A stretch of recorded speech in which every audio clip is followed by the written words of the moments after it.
उनका मैं रुख करना चाहूंगा। जी श्रीनिवास, आपके पास में आना चाहेंगे। 500 सीट पे बीजेपी बढ़त बनाए हुए उत्तराखंड में, तो हैट्रिक की ओर कहीं जा सकती है बीजेपी को? योगेंद्र जी, उत्तराखंड के आंकड़ों की हम बात करते हैं तो सुबह जैसे ही मतगणना शुरू हुई, सबसे पहले पोस्टल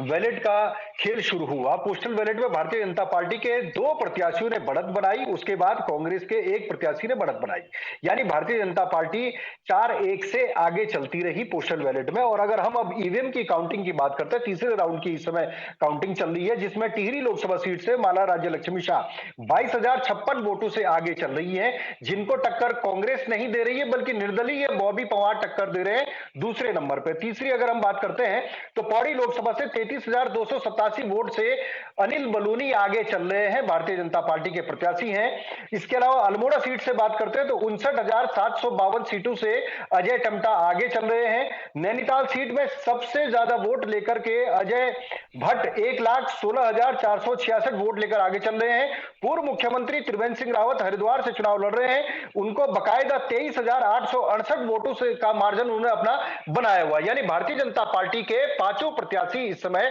आगे चल रहे हैं। लेकिन जो मार्जिन है, अगर आप 2019 के आंकड़ों में चले जाएंगे और 2024 के आंकड़ों में देखेंगे तो तीसरे राउंड के मार्जिन में भारतीय जनता पार्टी पहले के मुकाबले पीछे चल रही है। लेकिन अगर ऑल ओवर अभी 2024 की बात करते हैं, वर्तमान की तीसरे राउंड की बात करते हैं, तो इसमें भारतीय जनता पार्टी के 5 प्रत्याशी बढ़त बना रहे हैं। जी बिल्कुल, बढ़त बनाई हुई है बीजेपी, लेकिन फाइट काफी टाइट है, क्योंकि जो डिफरेंस आप बता रहे हैं वो बहुत ज्यादा नहीं कहा जा सकता है और इंतजार हमें आखिर तक करना होगा। बढ़त बनाए हुए बीजेपी है, लेकिन एक बार उलटफेर की स्थितियां भी दिखाई दी, लेकिन फिलहाल ये कहा जा सकता है कि हमें इंतजार करना होगा। मैं एक बार पंत वापस आपके पास में आना चाहूंगा कि राउंड्स की अगर बात करें, क्योंकि जो डिफरेंस आप बता रहे हैं बहुत ज्यादा और बड़ा डिफरेंस नहीं है, तो हमें कुछ राउंड का और इंतजार करना होगा, तब तस्वीर साफ हो पाएगी। तीसरे राउंड का ये नतीजा है, यानी तीसरे राउंड के रुझानों में अगर हम बात करें तो आगे बढ़त भारतीय जनता पार्टी बना रही। लेकिन जैसा आपने भी कहा कि पिछले 2019 के मुकाबले भी कि हम बात करते हैं तो तीसरे राउंड में जो मार्जिन है वो काफी कम है। इसको अभी उलटफेर होने में देर नहीं लगती है, चाहे वो भारतीय जनता पार्टी के पक्ष में होगा तो बढ़त और बढ़ती चली जाएगी, कांग्रेस पार्टी के पक्ष में होगा तो बढ़त कम होती चली जाएगी। लेकिन 5 और 7 राउंड के बाद उत्तराखंड में, क्योंकि 14 से लेकर के 16 टेबलें लगाई गई है हर लोकसभा के हिसाब से, या जिला मुख्यालय पर कलेक्ट्रेट में जो स्ट्रांग रूम है वहां पर, उसके मुताबिक अगर हम बात करते हैं तो तकरीबन ये मान के चलिए कि 5 और 7 के बाद से आंकड़े निकलने शुरू हो जाएंगे। जो अगर लीडिंग 1 लाख से ऊपर का लीडिंग अगर चला जाता है तो जाहिर सी बात है वो फिर उसको कवर करना इतना आसान नहीं होगा, क्योंकि भारतीय जनता पार्टी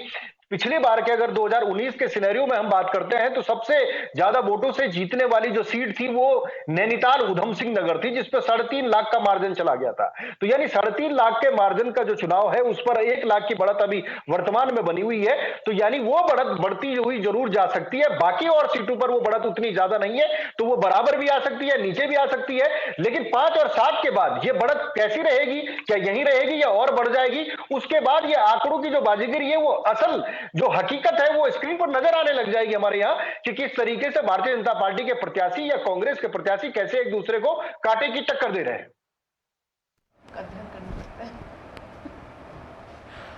जी बिल्कुल, आप सही कह रहे हैं कि अभी इंतजार करना होगा, क्योंकि प्रारंभिक जो